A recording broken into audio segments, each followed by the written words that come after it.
연속형 변수 간의 관계를 공부하는 방법을 공부하겠습니다.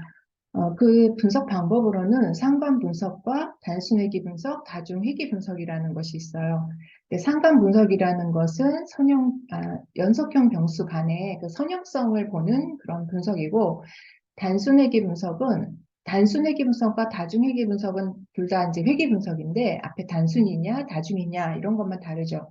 근데 단순회귀 분석은 반응 변수에 영향을 주는 설명 변수를 하나만 고려한 거예요. 그래서 심플 리니어 리그레션이라고 하고, 다중회귀 분석은 그 여러 개의 설명 변수를 고려한 회귀 분석을 다중회귀 분석이라고 얘기합니다. 그래서 그림으로 보자면 이렇게 돼요. 범주형 자료를 네모로 표시하고, 그리고 연속형 변수를 동그라미로 표시했을 때 BMI가 A지와 어떤 관계가 있느냐, 그러니까 선형성이 어느 정도가 있느냐를 보는 것이 이제 단순 회귀 분석에 해당이 되고, 물론 상관 분석도 여기서 할 수 있죠. 그런데 콜레스테롤에 영향을 주는 변수가, 만약에 반응 변수가 콜레스테롤일 때 거기에 영향을 주는 변수를 A지만 본다면 단순회귀 분석, 또는 뭐 BMI만 본다면 또 단순회귀 분석, 스모킹도 사실은 yes, no로 한다면 범주형이 되겠지만, 여기에서 동그라미로 한 거는 하루에 담배 몇 갑이 피느냐, 뭐 이런 의미로 이해하면 될 것 같아요. 드링킹도 마찬가지. 그런데 그 각각을 보는 것이 아니라 이런 여러 개의 변수가 조합적으로 콜레스테롤에 어떤 영향을 주느냐 하는 거를 볼 때 하는 분석 방법이 다중회귀 분석입니다. 그런데 여기에 꼭 이렇게 동그라미만 있는 것이 아니라 네모도 있을 수 있어요. 성별에 따라서 콜레스테롤이 영향을 받느냐 하는 것도 볼 수가 있는 거죠. 단순회귀 분석과, 그러니까 이렇게 그래프의 타입에서 이런 경우에 이제 상단 분석과 단순회귀 분석을 하고, 선면 변수의 개수를 늘려서 다중회귀 분석을 하면서 거기에 범주형 변수까지 포함한 경우, 그것들을 이제 오늘 공부하려고 합니다.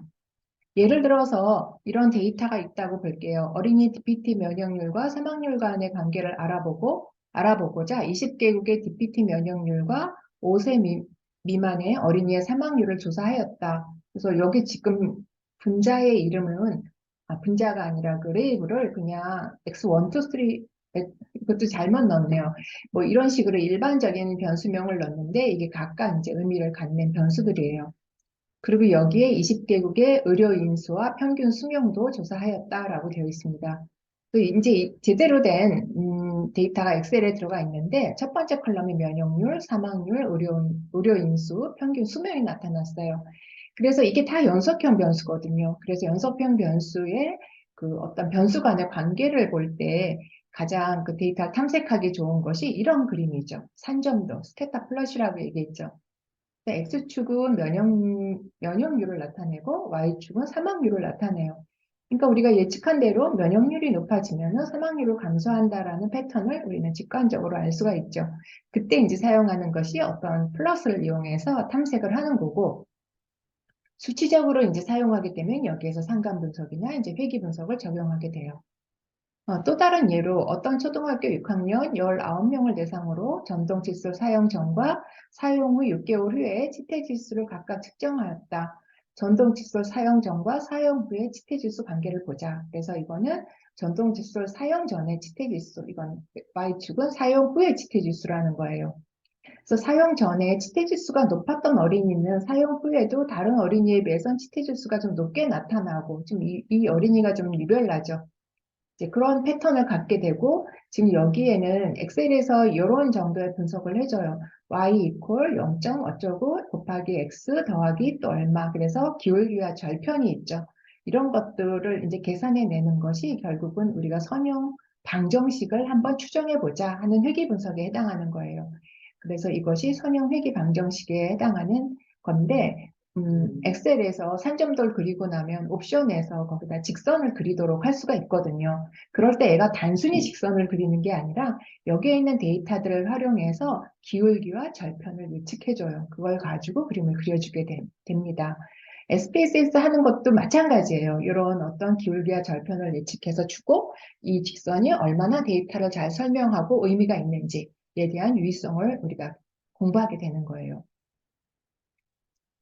그래서 우리가 여기 이런 데이터 타입에서 먼저 사용할 수 있는 것은 상단 분석이라는 것이 있어요. Linearity of two variables. 그래서 두 변수 간의 선형관계 정도를 알아보는 통계량으로 마이너스 1에서 1 사이의 값을 갖는 실수값이다. 이게 상관 분석을 하게 되면 나오는 상관 계수에 대한 정의예요. 그리고 이 값이 0에 가까울수록 두 변수는 선형관계가 없고 1에 가까우면 양의 선형관계가 있고 마이너스 1에 가까우면 음의 선형관계가 있게 됩니다. 이건 상식적으로 다 이해가 되는 거죠. 근데 만약에 내가 관계를 보고 싶어자 하는 그 연속형으로 측정된 변수가 3개 이상이 되게 되면 2개면은 그냥 상관계수 하나만 계산이 되지만 3개면은 페어와이즈로 3개의 값이 나오겠죠. A-B 관계, B-C의 관계, A-C의 관계. 그러다 보니까 이거를 다 표현하려면 그냥 코릴레이션을 매트릭스 형태로 표현하게 돼요. 그래서 우리는 코릴레이션 매트릭스라는 것을 계산해내게 되죠. 물론 이거 다 이제 소프트웨어들이 해주지만 우리는 원리는 이제 잠깐 공부할 거예요. 예를 들어서 18세 여자아이의 키와 몸무게 자료가 있어요. 그래서 키와 몸무게를 나타내고 있는데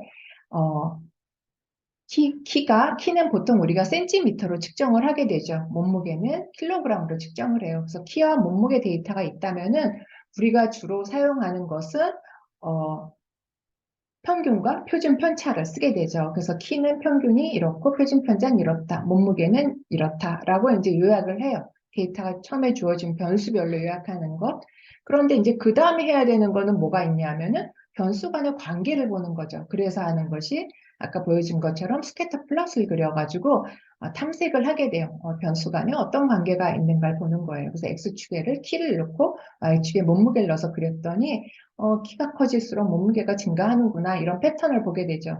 그렇게 되면 이제 앞에서 얘기한 것처럼 상관계수가 어느 정도 되느냐를 계산하게 돼요. 그러다가 더 구체적으로 키가 얼마일 때 몸무게가 얼마일까라는 어떤 함수식을 한번 정의하게 되는 거거든요. 그래서 상관 분석과 회귀 분석은 같이 사용을 해요. 그러니까 연속형 변수에서 변수 간의 선형성만 간단히 보고 탐색하는 정도로 볼 때는 상관 분석을 하고 상관계수를 구하지만 이게 구체적으로 어떤 함수식이 있을까? 기울기가 얼마고 절편이 얼마일까? 이거를 볼 때 하는 것은 회귀 분석이라고 생각하면 돼요. 그러면 상관계수를 구하는 원리를 한번 볼게요. 우리가 분산이라는 건 이미 알고 있어요. 분산이라는 건 어떤 하나의 변수에서 어, 데이터 요약할 때 디스퍼전을 볼 때 하는 거죠. 삼포도를 볼 때. 그럴 때는 일단 먼저 평균이 구해져 있어야 돼요. 그래서 평균으로부터 각 관측값의 차이를 계산하고 이걸 우린 편차라고 해요.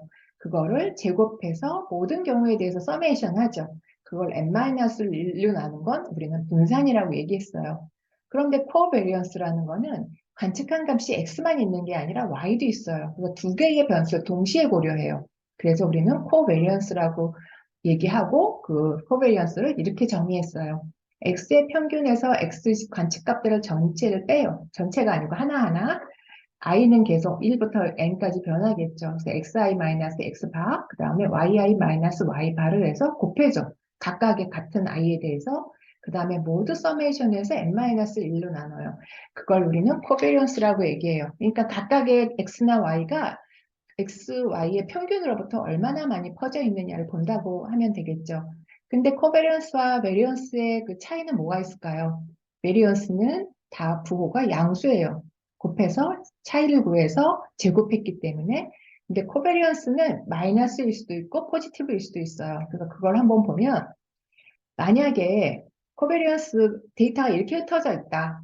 이렇게 되면은 x는 평균보다 크고 y는 평균보다 작아요. 그렇다면 코베리언스를 구하는 값이 0보다 크겠죠. 이거 내가 잘못 얘기했네. 거꾸로. 이것도 0보다 크고 이것도 0보다 크거나 이건 이 1, 4분면에 해당이 되죠. 또는 이 3, 4분면에 해당이 되는 거는 얘도 음수일 때라고요. 그러면은 이제 이런 식으로 표시가 된다. 다시 말하면 공분산이 0보다 클 때에 XY 관계는 양의 관계를 갖는다라고 해석할 수 있어요.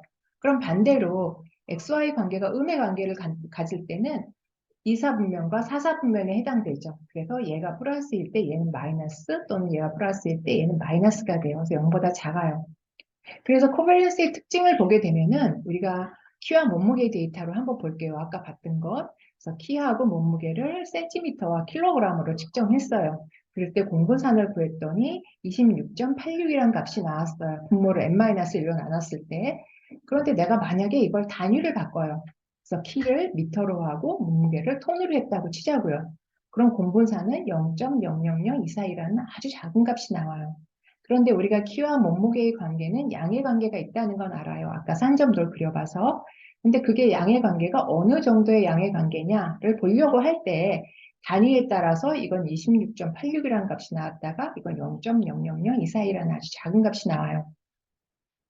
그러니까 공분산이라는 거는 단위에 되게 디펜드 온 한다는 걸 알 수가 있죠. 의존적인 거죠. 그래서 우리가 생각해낸 것이 공분산을 표준화하자는 거예요.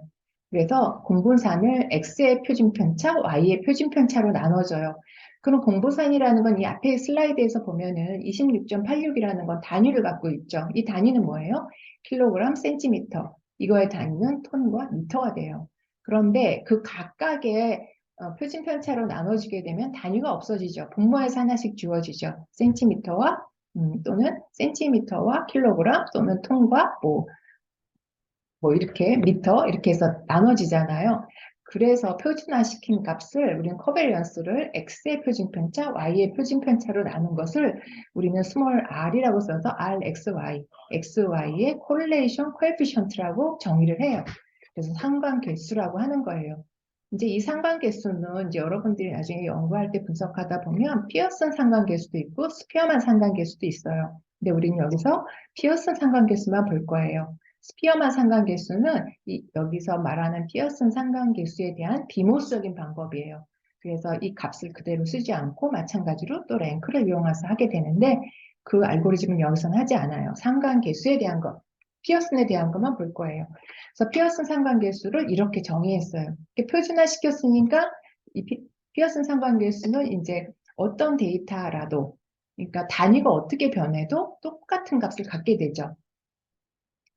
그래서 얘가 갖는 값의 범위는 마이너스 1에서 1의 값을 갖게 돼요.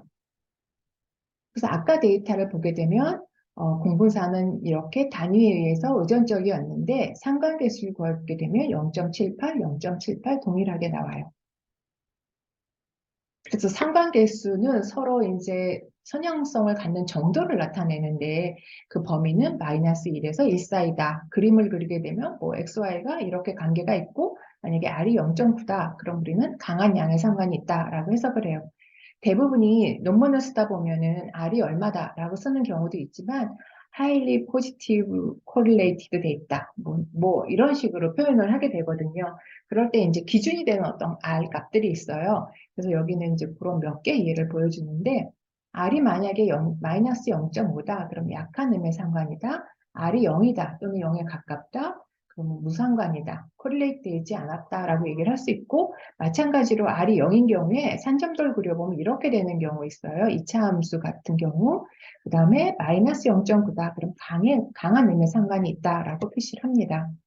그래서 이런 기준을 어떻게 사용을 할 것이냐 그것도 이제 레퍼런스가 있어야 되는데 이 자료 중간쯤에 나와요. 그 어떤 논문에서 아래 범위에 따라서 이게 이렇게 해석할 수 있다라고 표현을 한 게 있는데 논문을 쓸 때는 그 자료를 인용하는 게 좋을 것 같아요. 이거는 고혈압 데이터인데 그래서 코릴레이션을 한번 구해보려고 해요. 고혈압 예제 데이터에서 설명 변수를 체질량 지수와 콜레스테롤 수치 이 두 개 간의 관계를 보려고 해요. 그래서 이 두 개 간에 선형성이 있는지 보고자 할 때 귀무가설은 두 변수 간의 선형 관계가 없다라고 하는 거예요. 두 변수 간의 선형 관계는 0이다 라는 말과 똑같은 거죠. 그래서 기호를 쓴다면 우리가 상관계수를 아까 스몰 r로 썼는데 그거는 표본에서 사용할 때 스몰 r을 쓰고 전체적인 모집단에서 쓸 때는 우리가 row라는 기호를 쓰거든요. 그래서 row equal 0이라고 쓰는 것도 동일한 얘기인데 보통 우리는 맨 위에 있는 것처럼 두 변수 간의 선형 관계가 없다라는 표현을 하면 될 것 같아요. 더 명확하죠, 여러분들한테는. 그럼 고혈압 데이터가 이렇게 돼 있었거든요. 대부분 이제 범주형 데이터도 많이 있고 수치형 데이터가 여기 있는데 체질량 지수하고 여기 체질량 지수하고 콜레스테롤 수치가 옆에 있어요. 이 두 개 갖고 한번 볼게요. 이걸 보는 방법은 분석에서 상관 분석으로 가서 이별량 상관계수로 가면 돼요. 그래서 변수를 두 개를 선택하고 그 다음에 피어슨을 선택하게 되죠. 지금 보면은 옵션 중에 상관계수가 피어슨, 켄달 타오, 그 다음에 스피어만이 있는데 이 두 개는 여기서 연속형 변수에서 사용하지 않고 이제 비모수적인 방법을 할 때 또는 데이터의 형태가 조금 다를 때 순서형이거나 할 때 사용을 해요. 우린 연속형 변수를 사용하니까 피어슨을 선택할 거예요. 그럼 결과가 이렇게 나와요. 결과라는 건 이제 매트릭스 형태로 나오게 되는데 우리는 체질량 지수와 코레스테롤 수치를 보니까 거기에 해당되는 이 셀만 보게 되죠. 요 칸을 그냥 셀이라고 얘기할게요. 그럼 맨 위에 있는 값이 뭐냐? 피어슨 상관계수예요. 그래서 상관계수가 0.228이다. 그럼 그것에 대한 P값, 확률은 얼마냐? 유효확률은 0.000. 그러니까 아스테리스크 두 개를 했죠. 그거는 이제 약속인데 꼭 이렇게 하지 않아도 돼요. 근데 SPSS는 이게 아웃풋에 그냥 디폴트로 나와버려요. 그래서 아스테리스크 두 개의 의미는 뭐냐? 여기 밑에 주석에 있어요. 상관계수가 0.01보다 작을 때 이렇게 표시를 했다라는 거예요. 근데 밑에 이미 원래 값이 나와 있으니까 이걸 쓰면 되겠죠. 그리고 맨 밑에 그 셀 안에 맨 밑에 있는 값 라지 n은 데이터 사이즈예요. 지금 이 고혈압 데이터는 되게 큰 사이즈로 1589개 데이터거든요. 그래서 이제 여기서 그런 정보를 주고 있다. 그럼 이것만 갖고 이제 해석을 하게 되는데 결론은 체질량 지수와 콜레스테롤 수치는 양의 관계가 있다. 그 정도가 0.228뿐이 안 돼요. 아주 작은 양의 상관이라고 볼 수 있죠. 근데 P값은 굉장히 크죠. 0.000으로. 이것도 마찬가지로 데이터 사이즈에 영향을 받아요. 모든 분석의 유의성이 데이터 크기에 영향을 받는다고 얘기했어요. 그래서 이렇게 보면 0.2라는 건 굉장히 작은 양의 상관인데 유의성은 굉장히 크게 나온다. 치질량 지수가 증가할수록 콜레스테롤 수치는 높아진다라는 결론을 내릴 수가 있어요. 그래서 이것도 산점도를 그려봤는데 체질량 지수를 X축 그리고 콜레스테롤 수치를 Y축으로 했을 때 이런 그림이 그려져요. 그런데 보면은 굉장히 데이터가 뭉쳐 있죠. 이게 데이터가 너무 많아서 그래요. 그래서 이걸 랜덤하게 그런 그때 산점도 그릴 때 그런 예제를 한 적이 있어요. 데이터 10분의 1만 선택해서 그려보면은 데이터의 패턴을 좀 더 정확히 볼 수 있죠. 그리고 만약에 이렇게 특이한 값을 가진 데이터가 없다면 여기에 뭉쳐있는 데이터들이 좀 흩어지면서 좀 더 정확한 패턴을 볼 수 있을 거예요. 여기 있네요. 그래서 correlation coefficient가 계산이 되면은 우리가 논문을 쓸 때 이게 highly positive correlate 됐다 또는 뭐 moderate positive correlate다 아니면 low positive correlate다 물론 negative도 해당이 되고요. 이런 표현을 이제 쓰게 되는데 그냥 쓰는 사람도 많이 있어요. 그런데 논문을 쓸 때 표현을 할 때 한 단계 한 단계가 그 근거가 있어야 돼. 그러니까 이걸 누가 이걸 하일리 포지티브라고 얘기를 했는지 뭐 이런 의문이 생기지 않도록 논문을 인용하면 확실해질 것 같아요. 그러니까 연구를 지금 하고 있는 사람들한테는 굉장히 유용한 정보가 될 거라고 생각해요. 그래서 그런 자료는 하나씩 따로 갖고 있으면 좋아. 논문을 쓸 때. 나중에 찾으려면 진짜 이거의 근거가 어디 있었지 하는 경우가 생기거든요. 이제 지금 코릴레이션이라는 건 그 정도의 선형식만 보는데, 이제 우리는 그 다음으로 넘어가서 회귀 분석을 할 거예요. 회귀 분석이라는 거는 얘기한 것처럼 선형 방정식을 만들 거예요. 데이터가, 체질량 지수와 콜레스테롤 수치가 있다고 할 때, 선형성은 보였는데, 얘가 구체적으로 어떤 함수식을 가지고 있는지를 보려고 하는 거거든요. 그럴 때 보면은 우리가 수학적인 선형 방정식은 굉장히 간단해요. 이렇게 하면 되니까. 만약에 두 점을 지나는 선형 방정식을 계산해라. 그럼 우리 금방 구하죠. x의 변화량 분의 y의 변화량이 기울기가 돼요. 슬로프가 되고 그다음에 x가 0일 때 어디를 지나느냐. y축과 만나는 점. 이게 절편이 돼요. 인터셉트라고 얘기하죠. 그래서 이 두 점을 지나면 y 콜 x-2라는 직선이 만들어져요. 되게 간단해요. 그런데 리얼 데이터는 그렇지가 않은 거예요. 이게 이제 점 찍은 게 리얼 데이터라고 본다면 X축과 Y축이 나타나져 있어요. 그러면 이 직선에서의 우리가 회귀 방정식을 추정을 하려면은 이 직선을 잘 설명하는 이런 점선의 직선을 만들어야 돼요. 아무리 잘 만든다고 해도 실제 값들은 이 점선으로부터 이렇게 거리가 있어. 똑같진 않아요. 여기 피팅이 되지는 않거든요. 그래서 가장 잘 피팅이 되는 직선을 만들어내려고 하는 게 결국은 회귀 분석에서 하는 일이에요. 그래서 회귀 분석에서 이런 걸 만들어낸다면 어디에 활용을 하겠어요? X값에 임의의 값이 있을 때, 이제 여기에는 이제 주어진 데이터로 만들었겠지만, 임의의 어떤 값이 있을 때 쭉 올라가면, 여기에서 해당되는 Y가 얼마구나 하는 걸 추정해낼 수가 있는 거죠. 그래서 회귀 분석에서는 이 앞에 있는 0.45에 해당하는 슬로프랑 10.313이라는 인터셉트를 추정해내요. 그리고 R제곱이라는 거는 그러면 이 직선이 이 점들 중에, 이 많은 점들 중에 몇 퍼센트의 설명력을 갖느냐 하는 설명력을 나타내요. 이거는 여러분들이 분산 분석할 때 분산 분석 테이블 있죠. 그것이 회귀 분석에서도 결과로 나오거든요. 그 안에서 계산해낼 수 있는 값이에요. 그것도 이제 알려주겠어요. 그래서 회귀 분석은 어, 이런 식으로 이제 직선을 만들 수가 있는 건데, 설명 변수가 하나인 경우부터 보겠어요. 단순 회귀 모형이라고 하는데, simple linear regression이라고 얘기해요. 이거 model이라는 거는 이제 펑션의 의미예요. 수학으로 말하자면 그냥 함수예요. 근데 통계에서는 함수라는 단어를 잘 쓰지 않아요. 잘 쓰지 않는 게 아니라 안 써요. 그냥 모델이라고 해요. 그러니까 수학을 우리는 수학에 익숙하잖아요. 통계보다는. 그러니까 다 펑션이라고 했었단 말이에요. fx라는 함수, 펑스는 이렇게 정의한다. 뭐 이런 식으로 함수란 말을 많이 썼는데 통계에서는 무조건 모델이라고 해요. 그래서 단순 회귀 모형을 만드는데 걔네들은 떤 거냐? 결과 또는 반응 변수를 설명 변수의 선형식으로 표시하는 모형을 만들고 그 데이터로부터 적합한 함수를 만드는 거예요. 근데 그러니까 함수를 일반적으로 쓰면 이런 식으로 되겠죠. y는 우리가 관심 있는 변수예요. response value으로 해당돼요. 베타 제로라는 거는 인터셉트겠죠. 베타 1이라는 건 슬로프예요. 그리고 xi라는 거는 첫 번째 설명 변수, 입실론 i라는 것은 아까 직선 그린 거 봤죠? 그 직선에서 실제 값과 그 직선과의 거리를 나타내요. 오차라고 해요. 랜덤 에러라고. 그렇다면 베타 제로, 베타 원이라는 기호도 우리가 그렇게 많이 안 쓰던 건데 여기를 절편을 A, 기울기를 뭐 B 이렇게 쓰면 안 되냐? 물론 그래도 되는데 우리는 설명 변수가 몇 개라도 증가할 수 있다라고 가정하는 거예요. 확장할 수 있다라고 가정하기 때문에 그냥 첨자를 사용해서 베타 제로, 베타 원, 나중에 설명 변수 하나 더 넣으면 베타 2, 베타 3 이렇게 확장하기 위해서 썼다라고 생각하면 돼요. 그래서 이런 직선의 방정식을 이제 추정해 낼 거예요. 그러니까 어떤 원리가 있겠죠? 이제 그거를 이제 설명을 하겠어요. 그래서 회귀 분석이 하려는 건 뭐냐 하면은, 여기서 이제 네 가지 단계인데, 마지막 건 내가 블루 컬러로 이제 덮었어요. 이제 여기 전까지만 한다 이 얘기인데, 회귀 분석을 linear regression analysis라고 얘기하고, 이 중에는 simple linear regression이 있고, multiple linear regression이 있다라고 얘기했어요. 우선 이제 심플이나 멀티플이나 이제 심플 리니어 레그레션을 기준으로 설명을 할게요.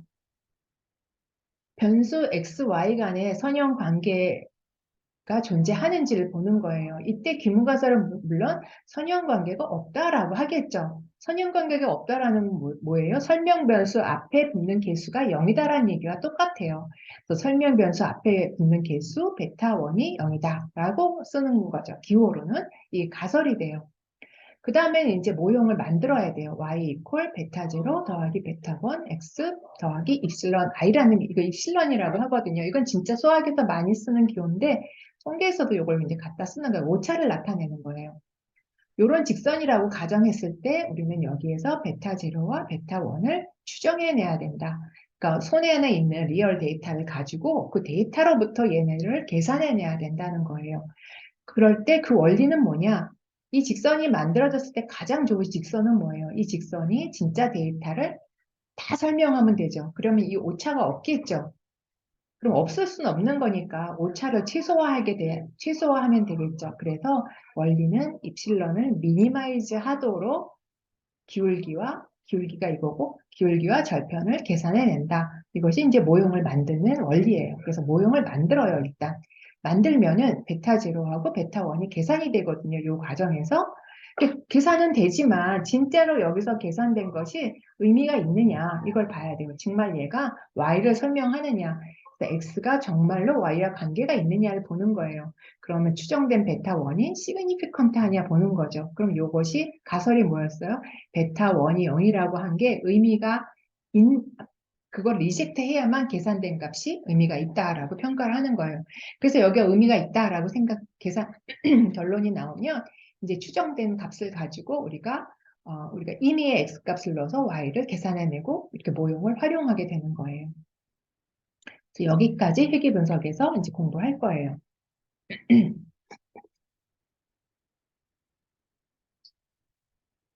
그래서 심플 리니어 리그레션 모델을 보게 되면은 선형함수는 이렇게 표시를 할 수 있어요. 그 앞에 있던 거 그대로 다시 썼는데 i는 이제 데이터의 개수라고 볼게요. 그럼 i라는 거는 뭐 우리가 임의로 이 데이터가 만약에 100개다. 그럼 1부터 100까지 변하겠죠. 그럼 i1은 베타0 더하기 베타1 x1 더하기 입실론1. 첫 번째 x1에 이런 식이 되고 거기에 첫 번째 나오는 오차에 의해서 이 값이 계산이 되는 거예요. 그래서 이거를 우린 종속 변수, 반응 변수라고 얘기하고 뭐 이건 수학식 여러분 다 알죠. 절편, x 앞에 붙는 건 기울기, 이거는 x는 설명 변수, 독립 변수라고 얘기하고 입실론은 랜덤 에러예요. 그래서 추정된 직선으로부터 떨어진 정도, 오차를 나타내는 게 이제 랜덤 에러가 돼요. 그래서 이거를 한번 설명할게요. 우리가 이제 이런 베타0와 베타1 같은 거를 계산해내는 거는 결국은 만약에 연봉에 따른 직장의 만족도라는 걸 예를 들어서 연봉과 직장의 만족도는 어떤 관계가 있을까? 연봉도 수치 데이터고 직장의 만족도도 뭐 1부터 10까지 수치 데이터라고 가정했을 때 연봉이 오르면 직장 만족도가 증가하는 걸 본다라고 했을 때 우리가 모든 전체 퍼퓰레이션을 대상으로 할 수가 없잖아요. 일부만 뽑아서 할 수뿐이 없죠. 그래서 이거는 모집단을 나타내는 그림을 그려놓은 거예요. 퍼퓰레이션. 내가 알고 싶은 건 여기 이 집단 안에서의 연봉과 직장의 만족도예요. 사실은. 그런데 여기에선 연봉을 나타내는 게 달러고 스마일 패시가 직장의 만족도라고 했을 때 이 데이터를 우리가 확보할 수가 없는 거잖아요. 그러니까 우리는 임의의 일부분의 데이터만 뽑게 되는 거예요. 그래서 우리가 갖고 있는 데이터는 항상 이거라고 생각하면 돼요. 여기서 핑크 컬러. 그러니까 표본만 갖고 있어요. 우리가 갖고 있는 임상 데이터도 마찬가지예요. 어떤 질병에 대한 질병에 영향을 주는 요인을 찾고자 할 때 그 질병을 가진 모든 데이터를 갖고 활용할 수는 없어요. 그냥 우리 병원 안에서 일어나는 데이터, 뭐 이렇게 이런 게 표본이 되겠죠. 그래서 거기서 나오는 데이터가 핑크에서 나온 어떤 정보가 이 그린 안에 들어가서 그렇다고 얘기할 수 있는가 하는 게 우리가 통계 분석이잖아요. 일반화 시킬 수 있는가. 여기서도 마찬가지예요. 그러니까 일부분을 뽑았어요. 그걸 우리는 랜덤 샘플이라고 하죠. 그리고 여기 안에서 우리는 이런 직선의 방정식을 이 안에서 만드는 거예요. 결국은. 그래서 여기 안에 이 모집단 안에서는 절편과 기울기가 베타0, 베타1이지만 표본에서 구한 건 여기다 모자를 써요. 햇. 베타1 햇, 베타0 햇, 베타1 햇. 이거는 예전에 다른 분석에서도 햇을 씌우는 거는 표본에서 추정된 값이라고 얘기했어요. 그래서 요직선으로부터 여기서 구해진 값을 가지고 유의성을 보고 유의하다면 여기에서 그대로 그렇게 의미가 있다. x가 y에 대해서 어느 정도 설명력을 가진다라고 해석을 할 수가 있는 거예요. 거꾸로 이제 이것이 통계적인 추론이죠. 여기서 표본을 뽑고 이 안에서 분석을 통해서 어떤 걸 구하고 여기에서 나온 결과를 갖고 거꾸로 모집단 안에서의 어떤 정보, 일반화시킨 정보를 이제 보고하는 것이 통계 분석이니까. 그래서 표본 선형 회귀 모형은 이제 표본에서 구했다라는 의미로 표본 선형 회귀 모형이라고 했어요. 리니어 리그레션인데 샘플에서 했다는 의미죠. 직선을 그리게 되면 이렇게 돼요. 이제 점물 몇 개 설명하기 위해서 5개만 뿌리고 한번 그려봤어요. 그러면 내가 xi가 주어졌어요. 그럼 xi에 대해서 실제 yi는 여기에 있는 거예요. 그렇죠? 여기에 있는데 직선에 의해서 구해지는 건 여기 직선 위에 있게 되거든요. 그 실제 값은 yi에서 베타 햇 추정된 값이니까 이런 값을 더해야만 실제 값이 나와요. 그런데 여기 있는 값은 뭐예요? 그냥 추정된 값에다가 추정된 절편과 기울기를 넣으면 바로 구해지는 건 이 직선에 의한 방정식뿐이 못 만들잖아요. 그런데 리얼 데이터는 여기에 있으니까 그런데 요만큼의 오차가 생긴단 말이에요. 그럼 모든 점에 대해서 다 그런 오차가 생기겠죠. 그러니까 입실론 i라는 게 있으면 여기 입실론 1, 입실론 2, 입실론 3, 입실론 4, 입실론 5가 생긴단 말이에요.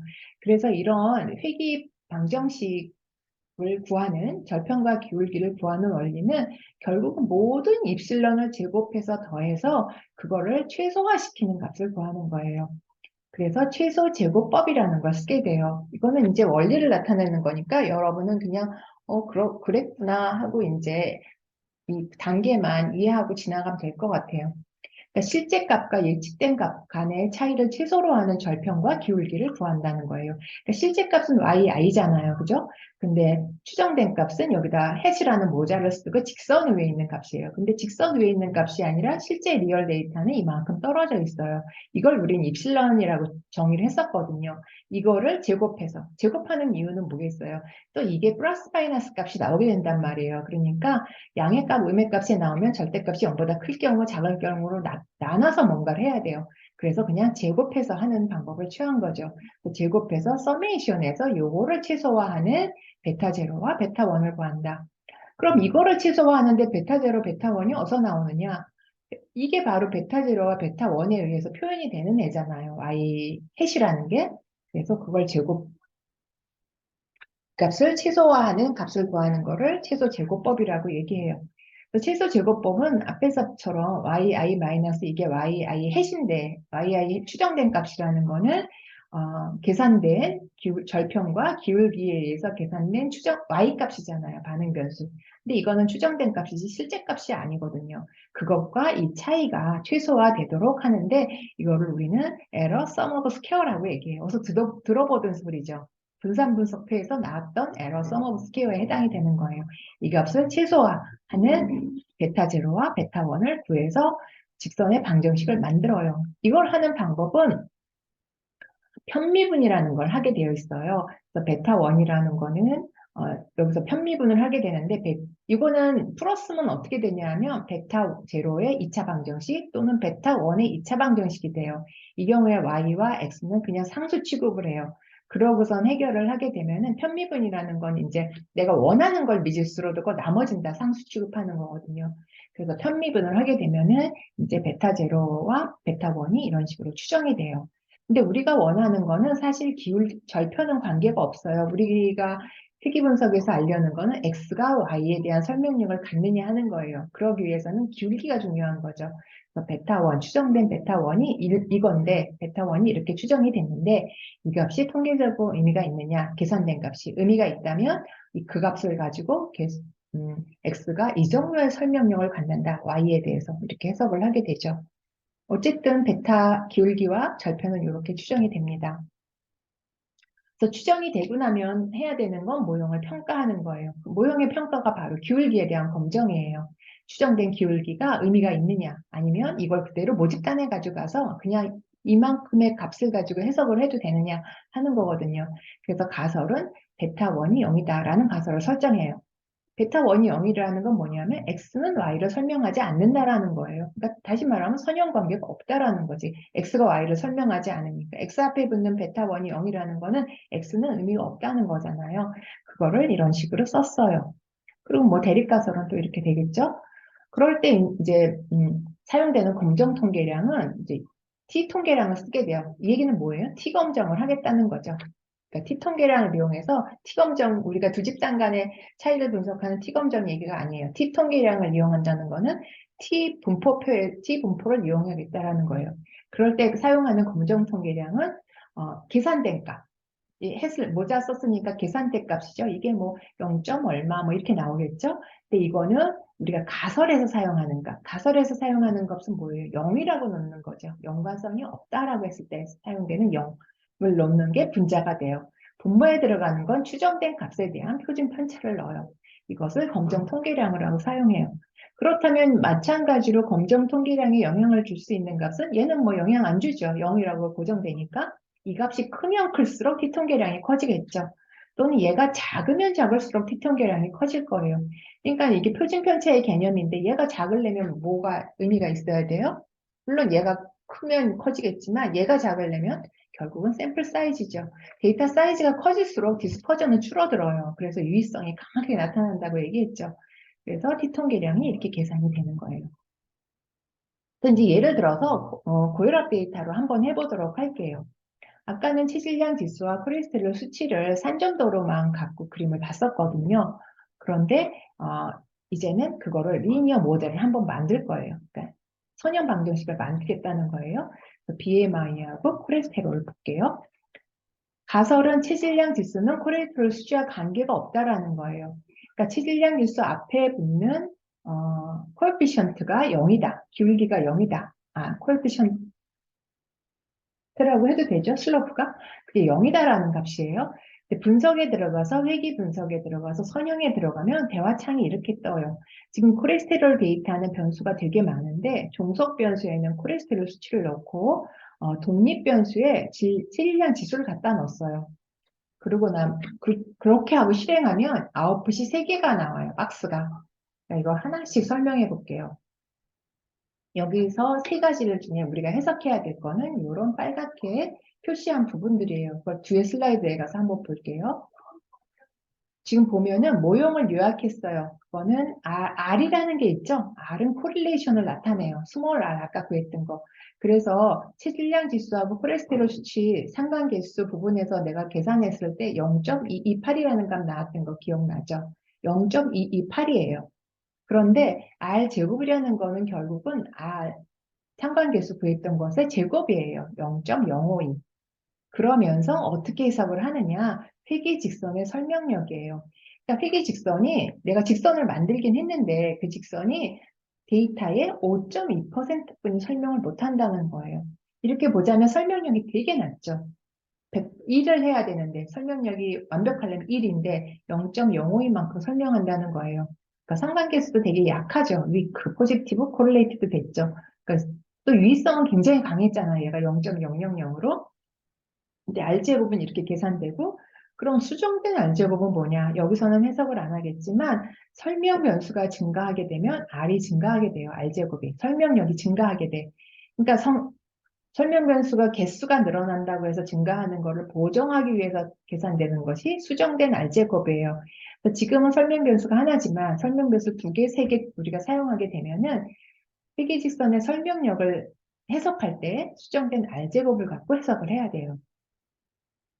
그리고 모형의 적합성을 보게 되는데 모형의 적합성은 지금 이거는 분산 분석 테이블이에요. 분산 분석 테이블은 조금 익숙하죠. 회귀 직선에 의한 제곱합, 잔차의 제곱합, 전체 제곱합이에요.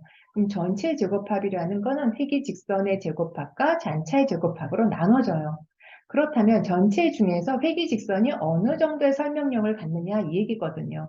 그럼 전체 제곱합은 그것의 자유도가 1이라는 의미는 설명 변수가 하나라는 거예요. 그런데 이 데이터는 1589개였거든요. 그러니까 전체에 대한 자유도는 그것에서 2를 뺀 1588개예요. 그렇다면 이 자유도는 등호가 성립하기 위해서 잔차의 자유도는 1587이에요.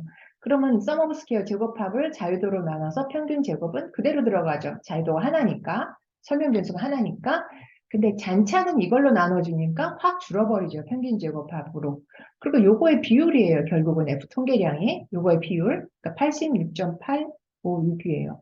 그러니까 유의성이 확 커지죠.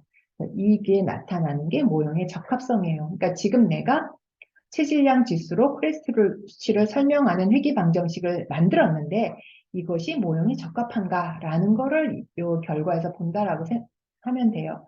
그러면 규모 가설은 모형이 적합하지 않다라는 것이 되고 유의성이 0.000으로 나오니까 이거는 진짜 하이리 시그니피컨트하죠. 모형은 강하게 적합하죠. 그 다음에 구체적으로 볼 게 뭐냐? 그 다음에 체질량 지수 앞에 붙는 개수가 추정이 됐는데 이게 추정된 값이에요. 체질량 지수 앞에 붙는 개수는 0.936이고 상수항은 123. 이렇게 되는 값이에요. 근데 우리는 상수항은 관심 없다고 그랬어요. 체질량 지수가 콜레스테롤과 관계가 있느냐만 보는 거지. 근데 요 값이 2.936이 나왔고 표준 오차가 0.315가 나와서 이 비율을 구하면은 바로 T통계량이 되는 거예요. 앞에 공식에서처럼. 이 비율을 구하면은 T통계량이 9.320이 나와요. 그래서 유의성이 0.000으로 나와서 회귀 개수는 시그니피컨트하다. 그러니까 0.293이라는 건 의미가 있다. 다시 말하면 체질량 지수가 1kg 늘어나면 콜레스테롤 수치는 2.936만큼 증가한다. 이렇게 해석을 할 수가 있죠. 또 체질량 지수는 콜레스테롤 수치에 영향을 미친다라고 해석을 할 수가 있어요.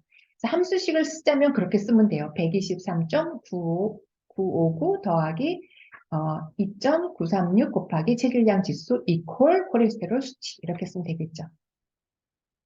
그래서 이것도 이제 비슷한 예제라서 한번 다시 해보려고 해요. 근데 이거는 변수가 하나 더 있어요. 여기서는 단순 회귀 분석을 한번 해보고 다중 회귀 분석으로 바로 연결해서 해보려고 해요. 이거는 어떤 얘기냐면 혈액 내 IH 지수를 측정하는데 이것이 흡연과 관계가 있느냐 하는 걸 보는 거였어. 흡연과 IH 지수가 관계가 있느냐. 그런데 사실 코티닌 수치가 있거든요. 우린 요거는 살짝 지금은 생각하지 말고 두 개만 관계를 볼 거예요. 그림으로 먼저 보면은 담배 양을 X축, IH 지수를 Y축으로 한번 해보면 이런 식으로 나타나죠. 흡연량과 IH 지수를 봤더니 선형성이 나타나요. 흡연이 증가하면 IH 지수가 증가해요.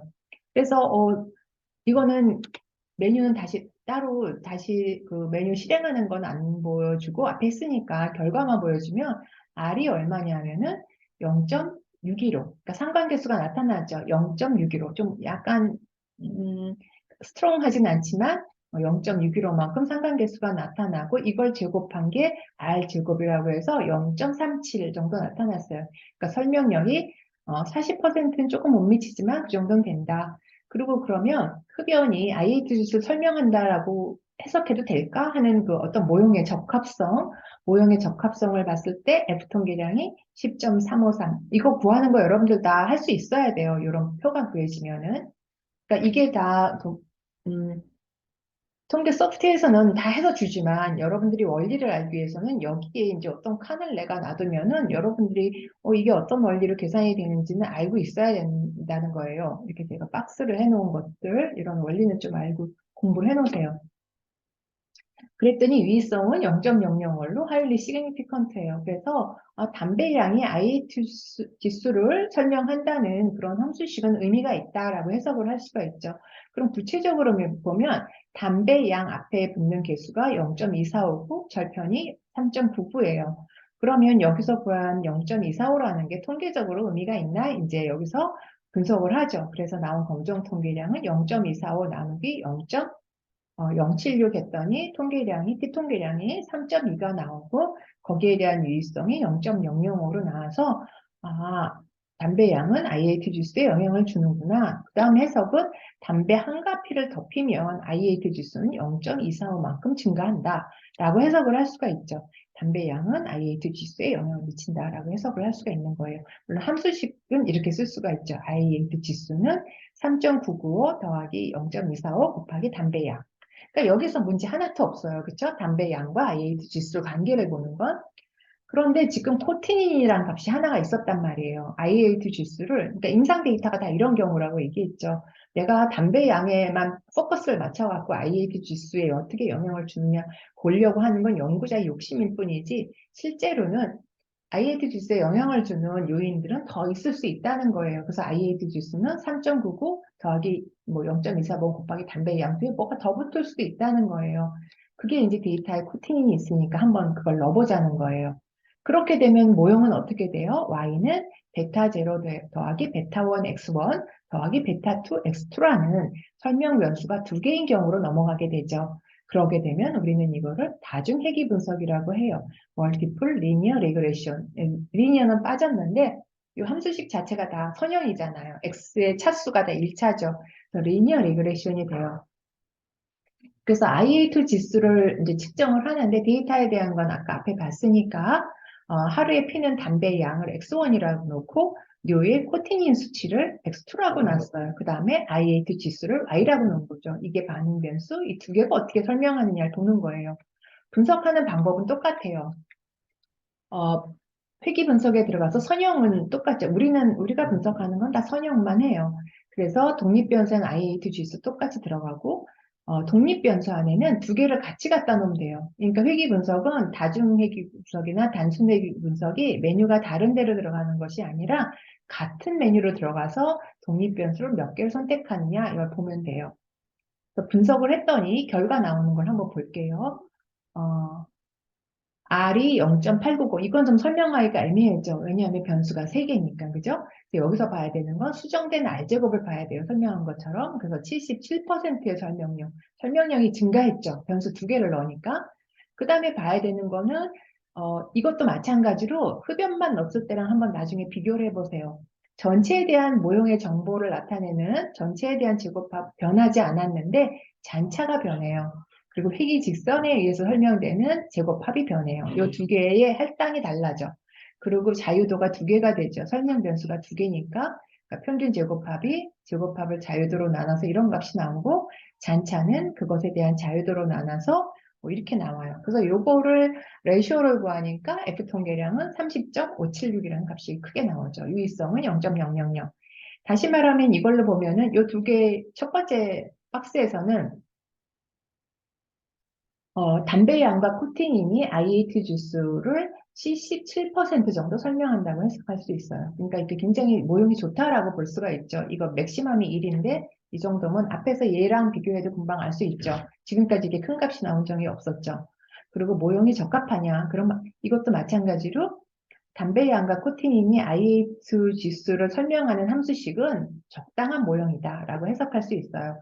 그 다음에 구체적으로 가면 담배 양과 코티닌이 어느 정도 설명력을 갖느냐 보려면 이제 맨 마지막에 있는 피톤계량을 이용한 결과를 봐야 돼요. 그럼 담배 양에 대해서 봤더니 피톤계량이 0.745, 유의성은 0.467. 그 다음에 코티닌은 피톤계량이 이렇게 나오고 유의성이 이렇게 나오죠. 해석이 바뀌었죠.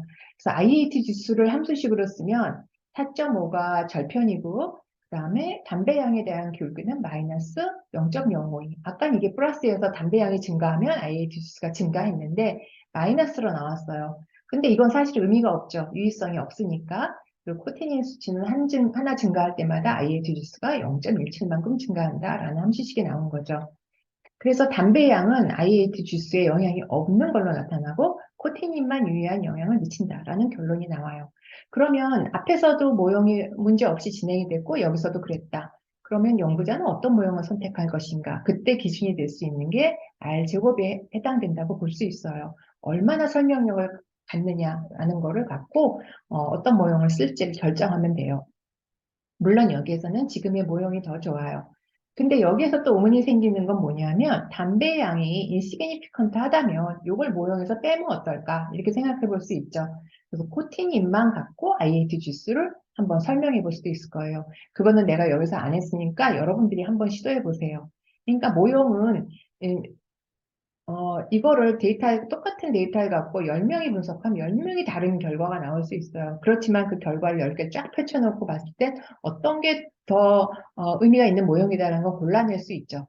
그렇지만 각각이 했을 때는 유의성이 나오고 이렇게 뭐 설명력도 괜찮고 이러면은 이게 뭐가 문제지? 못 찾을 수도 있어요. 그러니까 항상 데이터를 갖고 분석할 때는 좀 여유 있게 시간을 가지고 다양한 모형을 시도해 보는 게 좋아요. 그래서 어떤 모형이 좋은지를 비교하는 척도들은 다 있으니까 여기서도 마찬가지로 R제곱도 될 수 있고 F통계량과 이거의 유의성 뭐 물론 각각의 개수에 대한 유의성도 있죠. 이런 경우에 이제 그러면 어떤 경우에 이렇게 나올 수 있는지 한번 비교를 했어요. 단순액이 분석한 결과와 지금 다중액이 분석한 결과를 비교해 봤어요. 그랬더니 단순액이 분석했을 때, 그러니까 담배 양만 갖고 IAT 지수한 걸 봤을 때 R제곱은 0.4 정도가 나왔죠. 그리고 2개를 넣었을 때는 여기서 0.8 정도가 나왔단 말이에요. 물론 이제 이 결과가 좋죠. 그리고 아노바 테이블로 보는 결과도 보면 F통계량이 10이 나왔고 유의성이 0.005가 나왔고 다중액이 분석을 했을 땐 F가 30이 넘었고 유의성은 이렇게 나타나요. 그리고 또 궁금한 건 뭐가 있냐면 담배 양과 코티닌 수치가 관계가 있지 않을까 하는 거거든요. 그 전에 이제 개수에 대해서 본 거 보면 담배 양에 대해서는 유의하게 나왔었잖아요. 0.245라는 기울기가 나오면서 유의성도 이렇게 나와서 첫 번째 단순회계 분석으로 진행한 사람도 뭐 문제가 없다고 그냥 지나갈 수도 있는 거죠. 근데 여기서는 담배연과 코티닌을 넣었을 때 담배는 걸러지고 코티닌만 시그니피컨트하게 나오죠. 담배향과 코티닌을 본 거예요. 얘네가 왜 이럴까? 이 담배향과 코티닌의 상관계수가 이렇게 나타나요. 거의 0.8 정도가 나타났죠. highly positive positively correlated 돼 있죠. 그러니까 강한 양의 상관을 가져요. 그러니까 담배의 양을 코테닌이 설명하고 코테닌은 꼭 담배의 양과 관계가 있다라고 해석을 할 수가 있어요.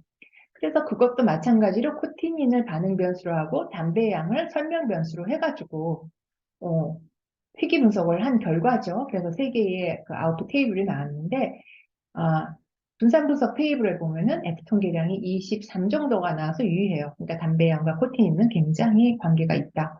그 관계는 어떻게 됐느냐? 구체적으로 보니까 담배를 한 까피 피면은 코테인이 1.74만큼 증가한다. 여기 계수에 대해서 그렇게 설명할 수가 있죠. 그러니까 결국은 IAT 주스에 두 개 다 영향을 줘요. 그런데 그 두 개 다 영향을 주는 설명 변수 두 개가 너무나 연관성이 크다는 거예요. 그럴 때는 사실은 다중회귀 분석에서는 이런 둘 중에 하나만 써야 돼요. 그러니까 이게 두 개를 다 쓰면은 그래서 아까 앞에서 두 개를 다 쓴 다중회귀 분석을 한 결과에서 여러분들은 담배 양을 빼고 한번 해보는 것도 좋겠다. 그 얘기를 한 거예요. 그래서 이것도 한번 해볼게요. 고혈 앞다이트 예자 데이터 가지고 아까 BMI 갖고 콜레스테롤 수치만 봤지만 이번에 에이지를 같이 넣어봤어요.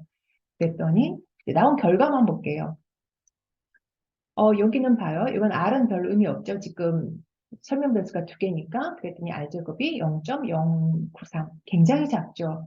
1이 돼야 되는데 0.093이야. 그러니까 10%도 설명을 못해요. 그런데 하이리 시그니피컨트예요. 모형은. 이게 데이터가 큰 경우에 해당되는 거예요. 1600 케이스 정도가 되니까 이런 결과가 나오죠. 그리고 임상 데이터는 데이터 사이즈도 크고 데이터가 너무 음, 이형성이 그러니까 이형성이 있기 때문에 이런 값들이 추정된 이런 R제곱 같은 값들이 작게 나오는 경우가 많아요. 막 크게 나와봤자 0.2, 0.2라는 건 20% 설명량이거든요. 그런데도 그것에 대한 유의성이 하일리 시그니피컨트하게 나오는 경우가 있어요. 그래서 나이하고 체질량에 대한 이제 계수를 추정한 값이 0.873이고 2.4가 나왔는데 그 각각에 대해서 유의성을 봤더니 두 개 다 의미가 있어요. 그럼 함수식을 만들려면은 나이가 한 살 증가할 때마다 이 앞에 걸 갖고 해석해 보면 나이가 한 살 증가할 때마다 콜레스테롤 수치는 0.87만큼 증가하고 체질량 지수가 하나 증가할 때마다 콜레스테롤 수치는 2.4 정도 증가한다. 그러니까 체중을 빼야 콜레스테롤 수치를 잡을 수 있다. 뭐 이런 해석도 될 수가 있겠죠. 아까 지금 아웃풋 나오는 데서 내가 R제곱을 이렇게 설명을 계속 했었어요. 그거를 우리는 결정계수라고 얘기해요. 그리고 R스퀘어라고 읽어요. 그리고 이 값은 0에서 1 사이 값을 갖고 1에 가까울수록 모형의 적합도가 높아요. 그래서 이걸 해석할 때 여기서 계산된 값으로 모형의 적합도가 설명력이 얼마다라는 해석을 내가 했었잖아요. 그런데 그거를 해석할 때 이 R이 계산되는 원리는 그래요. 앞에 슬라이드 가볼까요? 여기 SSR, SST라고 했는데 분산 분석 테이블에서 계산을 한다는 얘기예요. 결국은 여기서 계산을 하는 거거든요. 이게 분산 분석 결과인데 SSR이라는 건 뭐냐면 회귀 직선에 의해서 계산되는 제곱합이에요. 그걸 우리는 그냥 SSR로 얘기한 거예요. 그리고 이거는 전체 제곱합, 그러니까 SST라고 우리가 했었잖아요. 토탈 썸 오브 스퀘어. 그것의 비율이에요.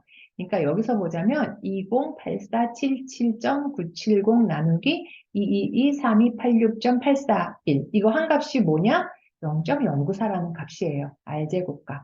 근데 요거는 수정된 R제곱으로 조금 더 계산을 좀 더 추가한 거고 분석한 결과는 그렇게 나와요. 다른 결과에서도 한번 볼까요? 앞으로 좀 가볼게요. 이런 경우에도 마찬가지로 R제곱이 0.573이 나왔어요. 0.573이라는 건 뭐냐? 2848.864 나누기 4972.940 이렇게 계산된다는 말이에요. 그러니까 데이터가 갖는 전체 정보량은 토탈 썸 오브 스퀘어인데 그 중에서 회귀 직선이 설명할 수 있는 제곱합은 얼마냐? 그 비율이라고 보면 돼요. 그래서 지금 이 슬라이드에서 이제 설명한 것이 그거를 R제곱은 이렇게 계산됐다라는 거를 설명을 하고 있어요. 나는 그냥 나온 값만 갖고 해석을 했는데 이제 원리는 이렇게 된다. 이건 다시 쓰면은 1-SST분의 SSE이다. 뭐 요거하고 요거 더한 게 1이니까 그냥 이렇게 썼어요. 요거하고 요거 더한 게 1이 아니라 요거하고 요거 더한 게 SST니까. 회귀 직선에 의한 설명, 에러. 설명하지 못하는 걸 우리는 에러라고 얘기했거든요. 에러의 제곱합을 더한 게 토탈 제곱합이니까 뭐 이렇게 써도 되고 이렇게 써도 된다는 거예요. 그런데 아까 얘기한 것처럼 이 R제곱이라는 거는 설명 변수가 늘어나면 같이 늘어나요. 그러니까 요값 설명 변수가 개수가 늘었을 때는 R제곱을 갖고 설명력을 해석하지 않아요. 그래서 adjusted 수정 결정 개수를 쓰게 됩니다. 그래서 뭐 이런 공식에 의해서 계산이 된다는 거. 그리고 회귀직선의 적합성을 볼 때는 우리가 가설은, 그러니까 단순회귀 분석에서는 설명 변수가 하나니까 베타1은 0 이렇게 가설을 설정했는데 다중회귀 분석을 가게 되면 설명 변수가 만약에 K라면은 베타1부터 베타 K가 모두 0이다라는 가설을 만들어요. 그리고 이것이 이제 각각에 대해서 이제 결정이 나오게 되겠죠. 이거는 모형의 적합성이죠. 그래서 분산 분석 테이블에서 나온 결과에 해당이 돼요. 분산 분석에서도 마찬가지로 모든 집단의 평균이 같다라는 걸 하기 위해서 첫 번째 집단 평균, 두 번째 집단 평균, K개의 집단의 평균을 비교한다. 모든 걸 0이라고 놓는 것과 동일해요. 모든 게 0이다. 그 얘기는 다시 말하면 회귀 직선으로는 반응 변수를 설명할 수 없다라는 얘기가 되죠. 그리고 여기에서 이제 독립변수의 모든 회귀 개수가 0일 때는 회귀 개수가 의미가 없음을 나타내요. 하나라도 0이 아니면은 의미가 있을 수 있는 거죠. 그 값에 따라서 이때 우리가 F 통계량을 사용했고 아노바 테이블, 분산분석 테이블 안에서 그 F 통계량이 어떻게 계산되는지 설명했어요. 이건 지나갈게요. 이거는 분산분석에서 분산분석 테이블 갖고 그 F 통계량 구하고 그 유의성을 계산하는 거를 설명했었기 때문에 동일한 부분이 회귀 분석에도 들어가요. 그래서 회귀 분석을 하게 되면은 맨 앞에는 아까처럼 R 제곱 설명력을 나타내는 테이블이 나오고 그 다음에 분산 분석 테이블이 나오거든요. 모형의 적합성을 나타내는 거. 그 다음에 모형의 유의성이라고 해서 밑에 이제 각각의 개수에 대한 추정된 값이 통계적으로 의미가 있는가를 보는 t 통계량을 집어 계산한 그런 결과가 나와요. 그 분산 분석 결과는 이렇게 되죠. 이거는 너무 반복을 해서 이제는 알 거예요. 그리고 회귀 개수에 대한 검정력도 아까 설명을 했었어요. 그럼 다중회귀 분석을 할 때는 고려해야 될 게 좀 있어요. 다중회귀 분석을 할 때 고려해야 되는 거는 다중공선성이라는 것이 있어요. 이거 연구하는 선생님들 가끔 문제가 돼서 올 때가 있는데 다중회귀 분석을 하기 위해서 Y를 설명하는 설명 변수를 여러 개 넣었어요. 일단 임상 데이터는 변수가 많으니까. 근데 추정하고 나면 뭐 이상한 값들이 나와요. 뭐 인피니트, 막 이상하게 에러가 나는 값이 나오고 그런 거는 이제 이런 경우가 있어요. 다중공선성에 문제가 생겨서 그래요. 그러니까 다중공선성을 제거해야 된다. 이 얘기는 뭐냐면은 설명 변수 간에 선형성이 없어야 돼요. 아까처럼 IA2 지수를 측정하는데 흡연량과 코티닌 수치가 있었잖아요. 근데 물론 거기에서는 문제가 없이 다행히도 다들 기수가 계산이 됐어. 그런데 그렇지 않은 경우가 생겨요. 그래서 다중공선성이라는 거는 선형 변수 간에, 아니 선형 변수가 아니고 설명 변수 간에 너무 연관성이 크다. 그래서 코릴레이션을 구했더니 굉장히 뭐 1에 가까운 값이 나와버린다. 그런 두 개의 설명 변수가 함수식에 들어가게 되면 문제가 생겨요. 그래서 우리는 분석하기 전에 설명 변수 간의 관계를 보는 걸 먼저 할 때가 있어요. 그래서 중복되는 거지. 선형성이 크다는 거는 결국은 중복이 된다는 얘기거든요. 중복이 되는 변수는 제외하고 분석을 하게 돼요. 그걸 다중 공선성이라고 얘기해요. 여러분들이 논문 쓸 때 이런 것도 고려하면서 했다라는 걸 통계 분석 방법을 쓸 때 쓰게 되면은 굉장히 좀 신뢰가 가죠. 그 다음 결과에 나오는 거에. 그 다음에 다중이기 분석에서 고려해야 되는 건 뭐냐면 이런 문제가 없이 변수를 여러 개 넣어서 Y를 설명하게 했어요. 그런데 많이 넣는다고 좋은 게 아니에요. 가장 적은 변수로 가장 설명력이 높은 함수를 만드는 게 최적이에요. 그렇다면은 나는 어떤 설명 변수만을 선택할 것인가? variable selection이 굉장히 중요해요. 하나로 하나로 뭐 100% 설명할 수 있다. 그러면 아이디어하죠. 그런데 변수는 늘려가면서 설명력을 증가시키게 되는데 그때 최적의 변수를 찾는 문제. 그러니까 옵티멀 모델을 찾는 거예요, 결국은. 그래서 다중회귀 분석을 하게 되면 멀티 코리니어리티를 고려해야 되고 옵티멀 모델을 찾는 거를 생각을 해봐야 돼요. 다중공선성이라는 거는 이제 앞에서 얘기했지만 또 여기서 설명했어요. 독립 변수들 사이에 상관관계가 있는 현상. 독립 변수들의 선형 결합을 갖는 경우에 독립 변수들이 너무 연관성이 크게 되면은 그 추정된 회귀 개수의 값을 신뢰할 수가 없게 돼요. 그래서 그때는 다중 공선성을 체크해 봐야 된다. 다중공선성을 수식으로 설명했는데 좀 잠깐 볼까요? 만약에 예를 들어서 내가 이런 y라는 반응 변수를 x1과 x2로 설명을 하려고 해요. 그래서 설명을 하려면 뭘 해야 돼요? 처음에 개수를 다 추정해내죠. 베타 0, 베타 1, 베타 2를 추정해야 돼요. 추정하고 나면은 아까 개수의 유의성을 볼 때 개수 추정된 개수 옆에 뭐가 나와요? 표준 오차가 나오죠. 표준 오차는 분산으로부터 계산이 돼요. 그 추정된 값의 분산으로부터. 근데 분산은 이런 식으로 계산이 되거든요. 그 값의 원래 분산, 가정하는 분산과 R1 R12 제곱. R12라는 건 뭐예요? 첫 번째 설명 변수와 두 번째 설명 변수의 상관 개수예요. 그것의 제곱이라는 값이 이 항에 들어간다는 게 문제예요. 첫 번째 설명 변수와 두 번째 변수의 상관계수의 제곱. 근데 이게 상관계수가 크면 클수록 1에 가까워지게 되죠. 1에 가까워지는 거를 1에서 빼요. 그럼 이건 뭐가 되겠어요? 0이 되겠죠. 물론 0은 아니지만 0에 가까워지겠죠. 분모가 0에 가까워지게 되면 얘는 무한대로 가게 돼요. 베리언스가 무한대로 가게 돼요. 그래서 베타 1이 추정은 됐는데 얘가 갖는 그 표준 오차가 무한대로 간다는 거예요. 무한대로 간다는 얘기는 추정된 그 값이 의미가 없다는 얘기가 되거든요. 그래서 다중공선성을 체크해서 그러니까 다중공선성을 보기 전에 나는 x1과 x2의 상관계수를 보는 것도 좋다고 생각해요. 그거 간단하니까.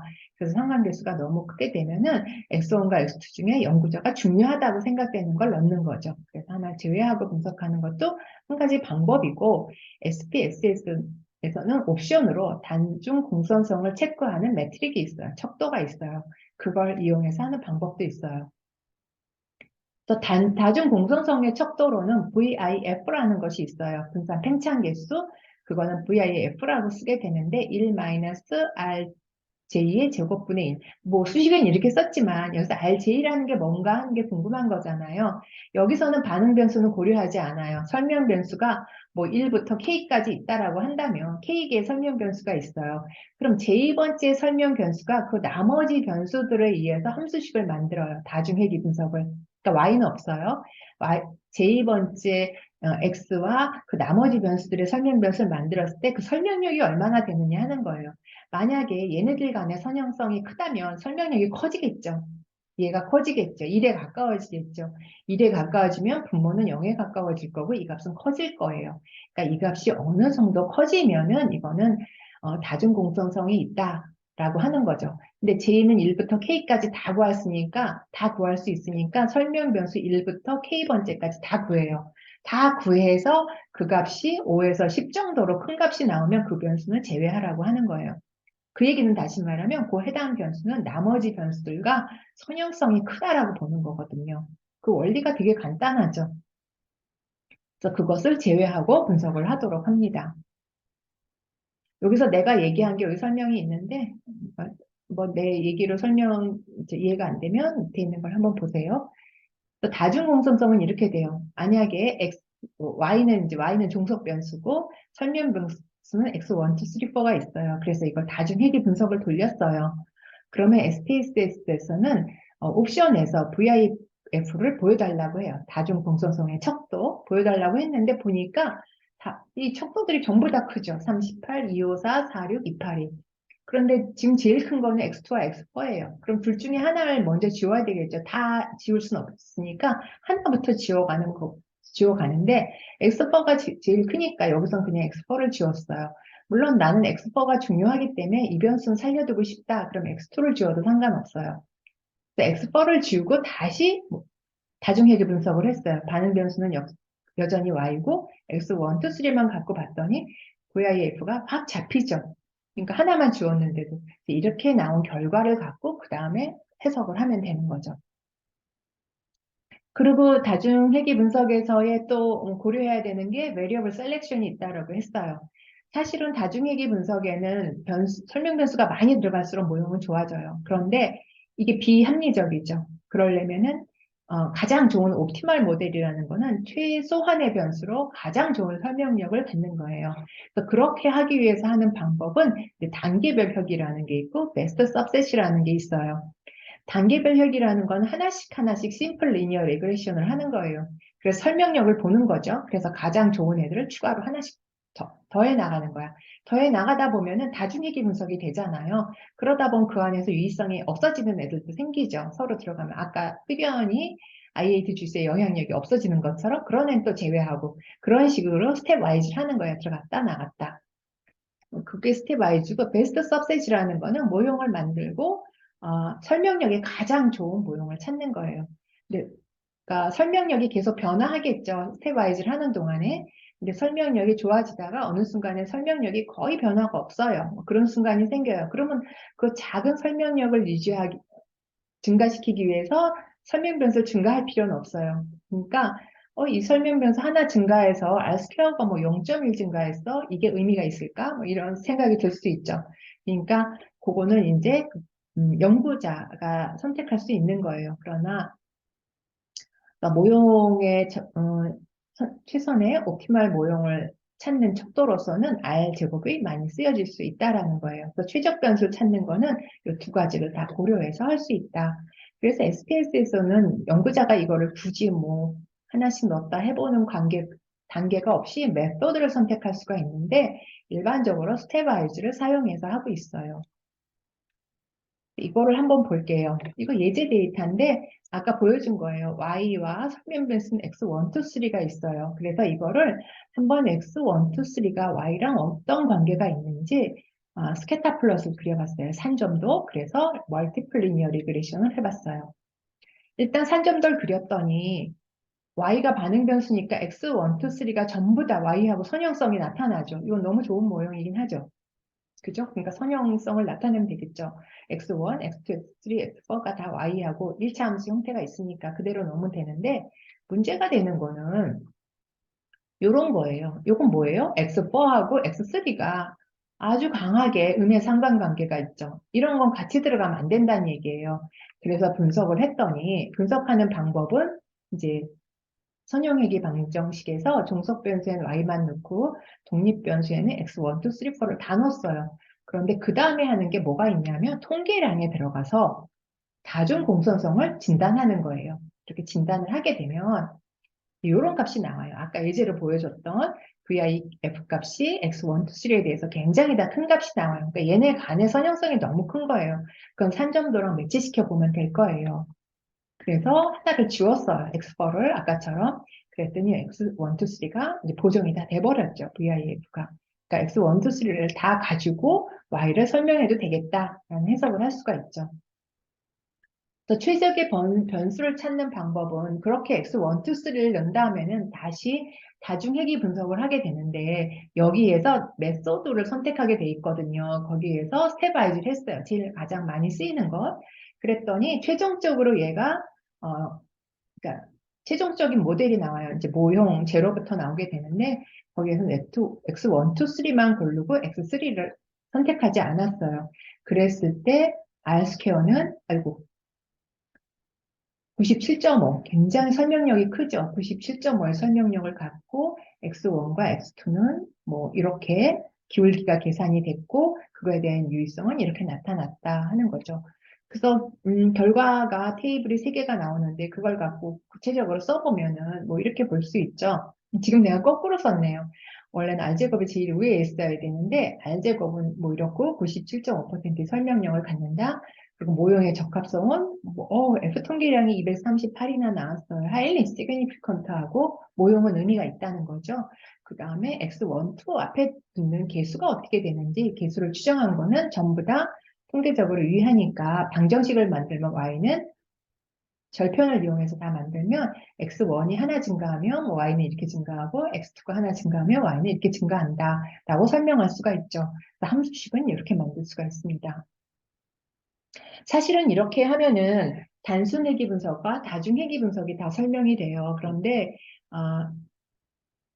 설명 변수가 회귀 분석이라고 해서 꼭 설명 변수가 수치 데이터만 있어야 되는 건 아니에요. 아까 그림에서 보여줬지만 성별도 들어갈 수가 있는 거거든요. 젠더가. 그래서 그런 예제로 당뇨병 여부를 포함하는 그런 데이터를 한번 예제로 보여줄게요. 이거는 뭐냐 하면 쥐의 데이터예요. 쥐의 몸무게와 신장의 무게. 이건 몸무게와 신장의 무게예요. 그런데 이 쥐는 똑같은 쥐가 아니라 왼쪽에 있는 쥐는 당뇨병을 갖고 있는 쥐가 있고 여긴 정상인 쥐가 있어요. 물론 이러면 여러분은 각각에서 분석해도 상관없어요. 내가 언젠가 얘기했지만 이거를 통틀어서 분석을 하려고 하는 결과는 틀린 결과가 나올 가능성이 많아요. 왜냐하면 이게 두 개의 셋은 헤테로지니어스 하거든요. 그러니까 가능한 한 동질적인 그룹에서 뭔가를 분석하는 정보가 정확해요. 그런데 나는 이거를 동시에 한번 고려해 보겠다라고 한다면 그게 일반적이긴 한데 당뇨병 여부도 하나의 변수로 넣을 수 있다는 얘기죠. 그래서 그걸 고려해서 한번 분석을 해보도록 할게요. 그래서 카테고리칼 변수를 포함한 설명 변수가 있다라고 할 때 일반적인 회귀 방정식은 종속 변수와 독립 변수가 모두 수치 데이터란 말이에요. 그걸 분비 척도라고 내가 썼는데 근데 독립 변수 중에 명목이나 서열 척도가 있다라고 하면 어떻게 할 것인가? 근데 여기에서 몸무게와 신장의 무게를 당뇨병 여부를 고려하지 않고 그림을 그렸다고 한다면 이렇게 그려질 거예요. 그럼 직선을 만들면 이렇게 되겠죠. 이렇게 나가겠죠. 여긴 지금 위에는 이렇게 뭉쳐 있고 이렇게 뭉쳐 있단 말이에요. 근데 당뇨병을 포함하게 되면 이렇게 돼요. 이 지금 파란색으로 나타나는 건 당뇨병이 있고 빨간색으로 나타나는 건 당뇨병이 없는 경우예요. 그럼 직선이 아니 그룹이 두 개가 있죠. 그럼 이 안에서 회귀 분석하고 이 안에서 회귀 분석해도 되겠죠. 뭐 그렇게 하는 것도 틀리지 않다는 얘기를 내가 하는 거예요. 그런데 한번 이거를 같이 넣고 분석을 하는 경우는 어떻게 하느냐? 각각을 분석했어요. 이건 한꺼번에 넣고 분석을 했어요. 그랬더니 설명력이 61%죠. 61% 정도 설명력을 갖는다라고 볼 수가 있죠. 왜 설명 변수는 바디 웨이트 하나뿐이 없으니까. 근데 여기서는 지금 당뇨 여부도 있으니까 수정된 알제곱으로 해석하는 게 맞겠죠. 그럼 84% 정도 설명력이 있어요. 설명력이 증가했죠. 그리고 나온 모형의 그 계수의 유의성을 보면 몸무게가 25로 나와요. 물론 이거 유의하게 나올 거예요. 이게 뭐냐면 몸무게가 하나 증가할 때마다 키드니 무게도 25만큼 증가한다라는 거예요. 뭐 단위가 다를 거예요. 25만큼 증가한다라고 해석할 수 있어요. 그런데 여기는 보면은 몸무게에 대한 절편, 아, 기울기지? 몸무게에 대한 기울기도 있고 당뇨병에 대한 기울기도 있어요. 근데 몸무게가 하나 증가하면 키드니는 11만큼 증가한다라고 볼 수가 있죠. 그럼 이 당뇨병은 뭐냐? 어떻게 해석하느냐? 당뇨병 여부는 우리가 어떻게 코딩을 해요? 0과 1로 코딩을 하죠. 그러니까 이 두에 붙는 건 0이거나 1이에요. 그죠? 0이거나 1이라는 건 뭐예요? 이 값이 만약에 이 뒤에 붙는 값이 0이라면 이건 없어져요. 절편은 332가 되겠죠. 만약에 뒤에 붙는 값이 1이라면 절편이 332 여기 더해져서 632가 되겠죠. 그러니까 두 그룹으로 나온다는 얘기예요. 이런 식으로. 그래서 직선이 절편이 다른 두 개의 직선이 돼요. 한번 볼게요. 그래서 이런 식의 직선이 만들어지는데 332.7 더하기 11.2 곱하기 바디 웨이트 그다음에 303이 그다음에 그 당뇨가 들어갔었잖아요. 근데 당뇨는 0일이니까 만약에 0이다. 그럼 노말 그룹이에요. 0이니까 이거 없어져요. 그냥. 그러니까 방정식은 332.7 뭐 이렇게 되고 그다음에 당뇨가 있는 집단은 이게 1이거든요. 그러니까 1이니까 여기가 300이 그냥 남아있으니까 301로 들어가겠죠. 633점 이렇게 된다는 얘기예요. 그러니까 기본적으로 당뇨가 있는 집단은 신장의 무게가 300만큼 크다라는 해석이 되는 거죠. 그래서 만약에 우리가 범주형 변수가 설명 변수 안에 있게 되면은 회귀식은 그 범주형 변수가 갖는 범주만큼의 회귀 방정식이 생겨요. 뭐가 다른? 절편이 다른. 길기가 다른 건 아니에요. 절편이 다른 모형이 나오게 돼요. 근데 이 경우는 이제 당뇨 여부니까 범주가 0일 뿐이 없잖아요. 그러니까 컬럼 하나만 있으면 데이터에서 0일로 쓰면 돼요. 근데 만약에 내가 어떤 재료 ABC의 에피션시를 비교하고 싶어요. 그럼 ABC를 표시할 수 있어야 하잖아요. 그러려면 컬럼이 두 개가 있어야 돼요. 원료 A는 00으로 코딩하고 B는 10으로 코딩하고 C는 01로 코딩하는 뭐 이런 방법이 있게 되겠죠. 그럼 각각에 대해서 여기도 이제 절편이 계산이 될 거예요. 추정이 되면서. 그러면 내가 00일 때 값으로 절편이 다른 게 계산이 되고 뭐 이렇게 되겠죠. 그 스모킹 했던 걸로 예제를 한번 해볼게요. 그러니까 임신한 산모가 임신 기간과 출생 시 체중을 보는 거였어요. 그런데 흡연 여부도 고려해서 한번 보려고 해요. 그때 우리가 여러 가지를 했었어요. 흡연 여부에 따른 신생아 출생 시 체중, 뭐 흡연 여부와 관계가 있느냐, 거기다 임신 여부까지 고려해서 관계가 있느냐, 뭐 이런 거 했었거든요. 근데 여기에서도 마찬가지로 임신 기간과 한꺼번에 이 데이터 내가 잘 보고 있으라고 했던 것 같아요. 흡연과 임신 기간을 한꺼번에 고려해서 보려고 해요. 그래서 스모킹을 1, 0으로 코딩했는데 1이 흡연하는 산모, 0이 흡연하지 않는 산모예요. 그래서 마찬가지로 회귀 분석을 해서 선형을 했더니 여기 보면은 설명력은 90% 정도 나오죠. 그러니까 설명 변수가 두 개니까 90% 정도가 나오게 되고 여기서 모형의 적합성범은 F 통계량이 130 정도 나와서 유의성이 0.000에서 highly significant해요. 모형이 너무 좋죠. 그 다음에 개수에 대한 유의성 봤더니 흡연 여부는 마이너스 237. 그리고 임신 기간은 해석해 보면 임신 기간이 길어질수록 출생아, 신생아의 체중은 144만큼 증가한다라고 볼 수 있어요. 그러니까 제대로 조산을 하는 경우에는 아기들 체중이 작고 뭐 이런 게 해석이 되겠죠. 근데 흡연 여부에 대해서는 이렇게 들어갔어요. 그렇다면 흡연 여부가 0일로 들어가고 절편이 마이너스 239니까 정상인 경우에는 이게 0이 되잖아요. 그러니까 이게 의미가 없어요. 그래서 정상인 경우에는 그냥 마이너스 2446해서 이렇게 돼. 임신 기간이 긴 경우에는 뭐 신생아 체중이 증가한다라고 볼 수 있지만 흡연 산모 같은 경우는 여기에 1이 들어가잖아요. 그러니까 이게 1이니까 마이너스 239, 절편에서 마이너스 239를 더 빼게 되죠. 마이너스 26386이 되는 거죠. 그러니까 흡연한 산모의 아까 낳은 신생아는 체중이 이만큼 작다. 239g만큼 작다라는 해석이 되겠죠. 그러니까 범주형 변수가 그 설명 변수로 들어가는 경우에 이제 이게 범주가 두 개니까 좀 간단했어요. 그러니까 범주가 근데 여러 개게 되면 조금 더 해석이 복잡해질 건 없지. 이렇게 서로 다른 그룹만 더 생길 테니까. 이거는 그래서 SPS에서 그려본 거예요. 임신 기간과 출생시 체중과의 관계를 산점도로 그리고 거기다 흡연 여부에 따라서 다른 컬러로 칠하도록 했어요. 그래서 이 초록색이 흡연 그룹이죠. 초록색이 흡연 그룹이라 절편이 더 작아지죠. 그러니까 더 밑에 깔려 있죠. 밑에 있어서 출생시 체중이 더 작게 나타나고 파란색이 이제 비흡연 정상 비흡연 그룹이니까 체중이 초록색 그룹보다 더 높게 나타나는 거죠. 이렇게 다른 그룹으로 보게 되는 거죠. 그래서 흡연을 고려하지 않는다면 또 여러 가지를 내가 해봤네요. 흡연을 고려하지 않는다면 R제곱을 보게 되는데 이때 설명력은 0.784 줄어들죠. 아까보다. 그 다음에 모형은 여전히 유의해요. 그러니까 그냥 그걸 사용하게 되는 경우가 많다는 얘기예요. 임신 기간과 출생시 체중만으로도 모형이 아무 문제가 없어요. 그리고 뭐 78% 정도 설명력이 같고 그리고 임신 기간에 대한 개수와 유의성도 괜찮고 그런데 흡연을 넣는 경우에는 수정된 R제곱으로 본다 하더라도 굉장히 증가하게 되죠. 물론 통계량도 증가하고 뭐 유의성은 다 0.000이라 비교할 수가 없지만 그래서 이제 연구자들이 진짜 이거는 뭐 급하게 하면은 찾아낼 수 없는 그런 분석들도 있을 것 같아요. 그러니까 여유를 갖고 하는 것이 유용한 정보 그리고 또 새로운 정보를 찾아낼 수 있는 방법이라고 생각해요.